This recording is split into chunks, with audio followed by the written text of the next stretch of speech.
மற்ற துறையில் வழங்கக்கூடிய ரூபாய் 2500 பயணப்படியை டாஸ்மாக் நிறுவனத்தில் பணிபுரியக்கூடிய மாற்றுத்திறன் பணியாளர்கள் அனைவருக்கும் ரூபாய் 2500 2017ஆம் ஆண்டு போடப்பட்ட அரசாணையின்படி உடனடியாக வழங்க வேண்டும் என்று நாங்கள் கோரிக்கை வைத்துள்ளோம்.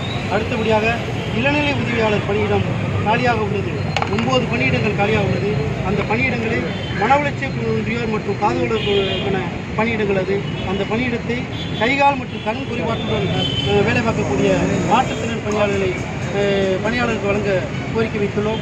அதுபோக டாஸ்மாக் நிறுவனத்தின் மூலம் பணிமாற்றம் செய்யும் பட்சத்தில் அல்லது மாற்றுத்திறனாளிகள் பணிமாற்றம் கேட்கும் பட்சத்தில் மாற்றுத்திறனாளிகளுக்கு முன்னுரிமை கொடுக்காமல் நார்மலாக உள்ள நபர்களுக்கு முன்னுரிமை கொடுத்து அந்த இடத்தில் மாற்றுத்திறன் பணியாளர்களை வஞ்சித்துக் கொண்டிருக்கும் டாஸ்மாக் நிறுவனத்தை வலியுறுத்தி இந்த கோரிக்கை வைத்துள்ளோம்.